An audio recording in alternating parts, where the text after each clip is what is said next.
So are we. Okay, so I'm Emily, just to remind you guys, and I'm going to talk today about being dairy-free. So what are some of your guys' favorite dairy-based foods? Ice cream. I knew that was going to be the first one there. What else? Cheese. Pizza. Pizza. Milk. Milk. Milkshakes. Milkshakes. Slash shakes. Yogurt. Yogurt. People don't think that that's dairy for some reason. Whipped cream. Ooh.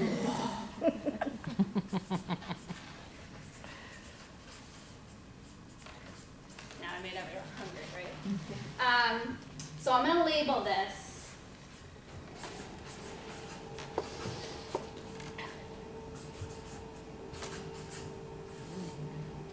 Foods I miss. So I went dairy-free like 3 or 4 years ago. It just doesn't sit well with me. Never really did. So my doctor suggested it, and now that I've gone, if I ever have a little bit, it just doesn't go well. So some of the biggest changes have been I switched from drinking black coffee. I always liked a little bit of cream in my coffee, but now I drink black coffee, or I switched to tea. I'm just drinking tea, so that's been going well. Just starting right off from the bat, nobody mentioned on here, yogurt was mentioned, but also cereal, not being able to have really milk with your cereal. That's been a big change. No cheese on sandwiches, another big change. And melted cheese, that nice whenever you can't get a quesadilla or a pressed sandwich, because there's no point in getting just a warm sandwich without cheese. It's usually the point of pressing it like a panini is for the melted cheese effect. And one of the biggest things that I have found is that I'm that annoying friend or person at the restaurant who has to ask for accommodations. So like, do you put a lot of cream in this? Do you? And then the waiter always has to be like, I'll go check. So just finding having a dietary restriction being one of those annoying people at restaurants, and then also with friends. So my birthday was just recently, and everyone was freaking out about making a dairy-free cake and all this stuff, and I'm like, if it's baked, it's really fine, and there's not much. So that was being that person in front of your family and friends. But I'll end on a really positive note that there's quite a few dairy alternatives out there, and it seemed to be kind of become a fad. But there's coconut milk and there's almond milk, which are really great and they taste good. So I can really have cereal again, and there's quite a few yogurt products that now use almond milk. There's dairy-free butter like margarine, and dairy-free cheese, but it's not very good. And there's lactose-free stuff, but that's different than dairy-free because it still has the dairy aspect in it, and it really just doesn't work well. So, yeah. All right, nice job.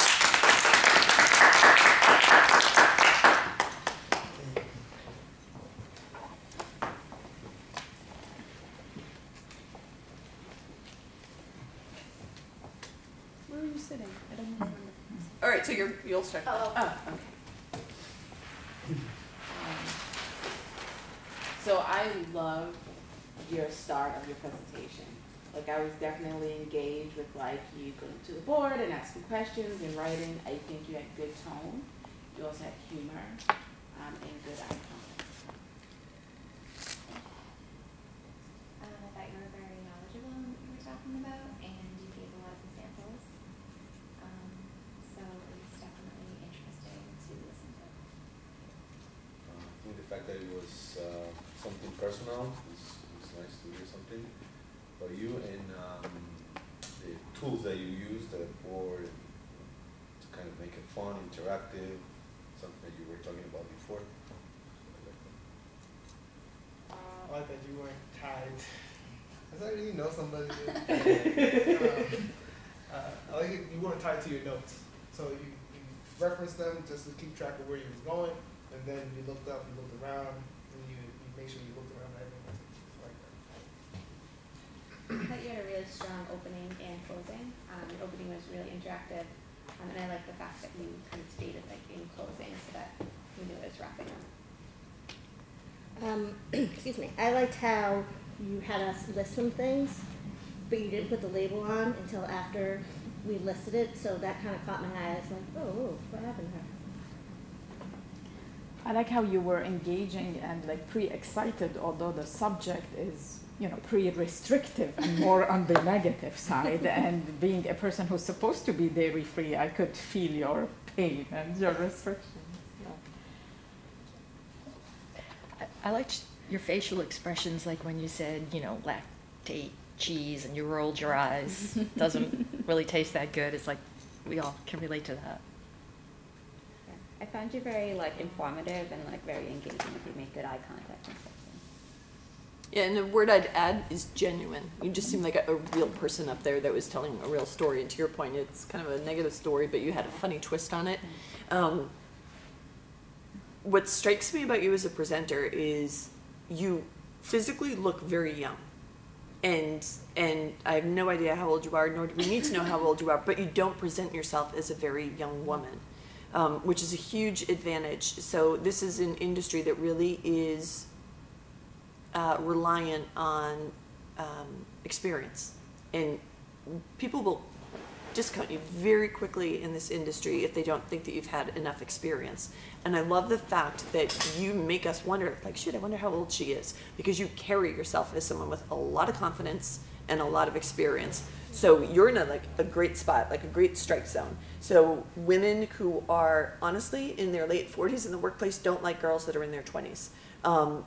But you're someone that women in their late 40s would respect because you're assertive. So without doing anything differently. But you also have you can tell that you do this.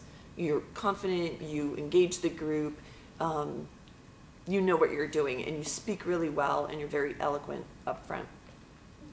You're welcome. I'm 24. Just turned 24. You have the recent birthday. Yeah. You present yourself like a woman who's 32 that's been doing this for a while, so that's phenomenal. So interested in things to work on? Yes, I am. Anybody? So you refer to us as you guys's, or like, what are you guys' favorite dairy product? I'm like, oh. So just be careful with the language. Just like add that level of formality to the presentation. And then the other thing is, I'd be curious next week, although I don't think this is going to happen. Your face is very expressive. So I'm wondering what would happen to you if you had to deliver bad news, or if you were annoyed with someone in the room. Like, would you be able to mask that? I think you would, probably. I think I do. Just, and maybe it is. I think I'm very positive in my expressions. So I don't. But I don't know if I do say bad news, or because I do kind of talk about some things, like a lot of in orientation. If someone's coming over from MGH, they're losing their pension usually, or like some benefits are different. So I can tell like when people kind of get low. So maybe I kind of do that, but I don't know. Okay. It is interesting. And then my only other thing is, and you did use your notes well, right? So, Derns, to your point, she used the notes well, but I'm thinking, you know this story, it's about you. Yeah.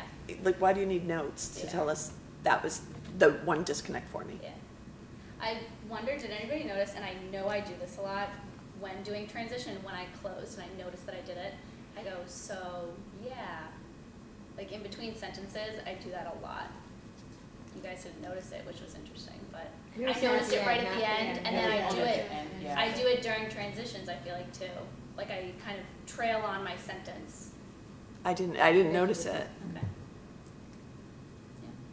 So the only thing, right? So maybe you do that, or you use an or you speak too quickly. It's only a negative when you do it so often that it begins to work against you, and it becomes a distraction. Then it's an issue. But the occasional, like me folding my arms, it's like, I'm folding my arms, let it go. And then go back to a neutral place. So some of the stuff, let go of. Yeah. That's interesting. Never thought about that. Yeah. All right. Yay, Thank you. you're done. Yeah.